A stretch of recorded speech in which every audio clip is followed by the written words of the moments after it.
Bhavnagar police headquarters ખાતે મુક્તાલક્ષ્મી સ્કૂલની વિદ્યાર્થીઓ સાથે જાગૃતિ કાર્યક્રમ યોજાયો। સુરક્ષા સેતુ અંતર્ગત ભાવનગર પોલીસ દ્વારા મુક્તાલક્ષ્મી સ્કૂલની વિદ્યાર્થીઓ સાથે જાગૃતિ કાર્યક્રમનું આયોજન કરવામાં આવ્યું હતું। આ જાગૃતિ કાર્યક્રમમાં police inspector D Sunesara, police inspector H G. Kantariya, police inspector J D. Barot, police inspector D J. Jadeja સહિતના અધિકારીઓ દ્વારા ડ્રગ્સની ઓળખ તેમજ તેનાથી બચવા અંગેની જાણકારી આપી હતી। તદુપરાંત ટ્રાફિક સાયબર ક્રાઇમ અંગેની તકેદારી કેવી રીતે રાખી શકાય તેમજ મહિલા સશક્તિકરણ અંગેનું વિદ્યાર્થીઓને માર્ગદર્શન આપવામાં આવ્યું હતું। પોલીસ મારી સાથે જે રીતે વાત કરતા હોય એવી રીતે તમારે વાત બરાબર ક્લિયર। તમારું કહેવાય ને કે પેરેલલ યુનિવર્સમાં તમે એક સમાંતર બ્રહ્માંડની અંદર જતા હો। ઘણા લોકો આધ્યાત્મિક ઉપયોગમાં લેવા છે, ખાસ કરીને બનાસકાંઠા જિલ્લાના થરાદ અને એ બધા ગામમાં ઉપયોગ થતો હોય છે આનો। લગભગ હિમાચલ પ્રદેશની અંદર એક મલાલા કરીને ગામ છે, મલાલા, ત્યાં મલાલા ક્રીક બહુ પ્રખ્યાત છે। આ રીતે ગાંજાની જેમ કોકેઈન જે છે કોકાના છોડમાંથી બને, પણ આપણું પિક્ચરમાં આપણે જોતા નાક વટે ને પોસ્ટોડા જેવો બીજા નંબરનું જે છે પેલું જે મેં અફીણની મેં વાત કરી ને એ આ પોસ્ટોડા। તમારું જે ખસખસ હોય ને, ખસખસ એ બીજ, આના બીજ એ ખસખસ, આને તમે વાવેતર કરો એટલે આ પ્રકારના ફૂલ થાય। આની પર પછી ચીરા પડે। આ રીતે આ ચીરા પડે ને એટલે અંદરથી લેટેક્સ એટલે થોડો ગમ જેવો રબર જેવો પદાર્થ નીકળે, અને એકઠો કરો ને એટલે અફીણ બની જાય। શું લોકોના સંપર્કમાં આવશો, તંત્ર શું છે, પ્રશાસન શું છે,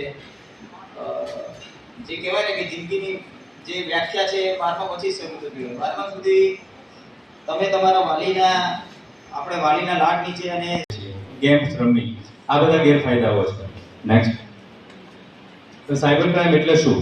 તો સાયબર ક્રાઇમ એટલે કોમ્પ્યુટર ઇન્ટરનેટ વાળું કોઈ પણ સાધન કે ઇન્ટરનેટના નેટવર્કથી થતી ગુનાહિત પ્રવૃત્તિ। આપણા મોબાઈલમાં જ્યારે આપણે ઇન્ટરનેટ કનેક્ટ કરીએ છીએ ત્યારે એ ઇન્ટરનેટ વડે, ઇન્ટરનેટ દ્વારા જ્યારે કોઈ અલગ અલગ વ્યસન મુક્તિ કેન્દ્રો ચાલવામાં આવે છે સરકાર દ્વારા, તો એમાં કદાચ તમે જાઓ તો તમારું વ્યસન, આલ્કોહોલનું વ્યસન છૂટી જશે। ડ્રગ્સ વસ્તુ એવી છે, અને છેલ્લા એક વર્ષથી હું આ બાબત સાથે સંકળાયેલો છું સીધી રીતે, એટલે મને ઘણી વખત જોવામાં આવતું હોય કે ડ્રગ્સ વસ્તુ એવી છે કે જેનું એક વખત તેને વ્યસન લાગે એ નિયર ટુ ઇમ્પોસિબલ છે, મતલબ કે અશક્ય બાબત છે શું। એટલે તમે વિચારી શકો છો કે આ વસ્તુ કેટલી ખતરનાક છે, અને ક્યારેક એને સોશિયલ ઇવિલ એટલા માટે તો કે જ્યારે આપણે ઇન્ટરનેટથી કનેક્ટ થઈએ છીએ ત્યાંથી થાય છે। તો ડિજિટલ યુગમાં જ્યારે આપણે ઇન્ટરનેટ યુઝ કરીએ છીએ તો એમાં એના કેટલાક ફાયદાઓ પણ છે અને કેટલાક ગેરફાયદાઓ છે। તો ફાયદાઓ અને ગેરફાયદા વિશે આપણે જોઈએ। નેક્સ્ટ,